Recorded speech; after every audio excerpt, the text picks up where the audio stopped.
Pinalagyan na nga pala namin mga kakulit ng bubong na yero itong aming ipinapagawang garahe. Kaya naman for today's video mga kakulit, pumunta na nga pala si Papa kung saan nga siya makakabili ng mga yero na gagamitin namin pang bubong sa aming ipinapagawang garahe. Bali sa mga oras nga pala na ito mga kakulit, wala nga pala ako dahil meron nga akong pasok sa eskwela. Kaya naman si Papa na nga lamang muna mag-isa ang bumili ng yero. Medyo tinanghali na nga pala mga kakulit si Papa bago nga makatapos sa pagbili ng yero. Kaya naman ngayon pa nga lamang mauumpisahan ang pagbubong dito sa aming ipinapagawang garahe. Bale, 12 piraso nga lamang pala mga kakulit ng yero ang binili ni Papa. Dahil hindi naman kalakihan mga kakulit itong aming ipinapagawang garahe. Bale, isang tao nga lamang pala mga kakulit ang magbububong nitong ipinapagawa namin ito. Kaya naman tumulong nga muna saglit si Papa sa pagtataas ng mga yero. Sobrang nakakatuwa nga mga kakulit dahil magkakaroon na nga ng maganda at maayos na garahe itong aming sasakyan na si Kulit. Na kahit umulan man o umaraw mga kakulit, hindi na nga siya maiinitan at hindi na nga rin siya mababasa. Dahil doon nga mga kakulit sa unang ipinagawa naming parkingan ni Kulit, hindi nga namin siya napabubungan, kaya naman kapag umiinit at umuulan, naiinitan siya at nababasa. So ayan mga kakulit, so bali ngayon nga pala kung inyong makikita, inumpisa na nga pala nilang lagyan ng bubong ang ipinapagawa naming garahe para kay Kulit. At bali ang binili nga pala naming yero mga kakulit 12 pieces lamang. Pero dahil parang medyo malaki nga itong aming ipinapagawang garahe, kaya naman parang kakakusin nga kami sa yero. Pero okay lamang yun mga kakulit at bibili na lamang kami ulit, diba? At hindi na nga mababasa ang aming mga sasakyan at hindi na rin may initan. So yun lamang mga kakulit at abangan nyo kapag natapos na ito.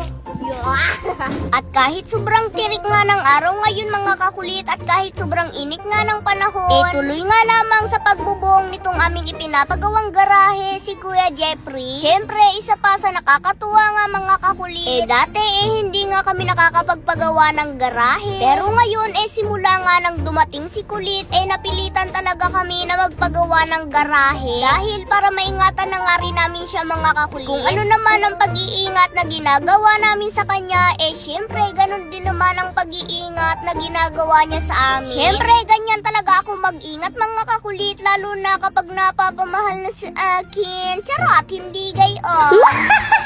Charot!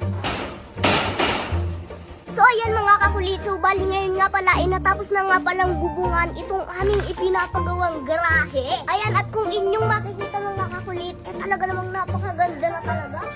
Diba? Tapos yung dating nakabubong dito mga kakulit na sunnet, idinikit na rin namin dito mga kakulit para magkadugsong na sila. So ngayon nga pala mga kakulit, pinatambakan na nga rin pala namin ito dati. Kaya kung inyong makikita, pantay na siya, tapos may mga bato-bato na. At ngayon mga kakulit, natapos na itong bubong ng ipinapagawa naming garahe. Kaya naman naisip nga rin namin mga kakulit, mapalagyan nga rin namin ito ng flooring para naman hindi nga napuputikan ang gulong ni Kulit kapag pumaparking na siya dito. So ayan mga kakulit, diba? At napakaganda na nga ng garahihan ng aming mga sasakyan na kahit umulan man o umaraw, hindi na nga sila mababasa at hindi na nga rin sila maiinitan. So yun lamang mga kakulit, at syempre mamimili pa rin nga po ako ng mabibigyan ko ng gift basta't mag-follow, like, and share lamang po kayo ng ating mga video. Tabangan nyo mga kakulit ang susunod namin na video kapag nalagyan na namin ng flooring ito.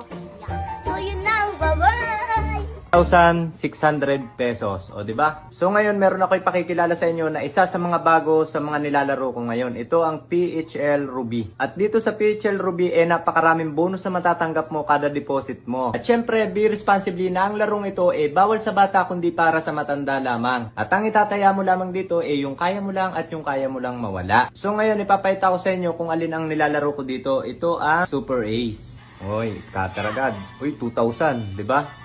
2,000 agad. Uy, 3 scatter. Free 10 spin. O, diba? Okay. Spin. 500. Scatter agad, 300.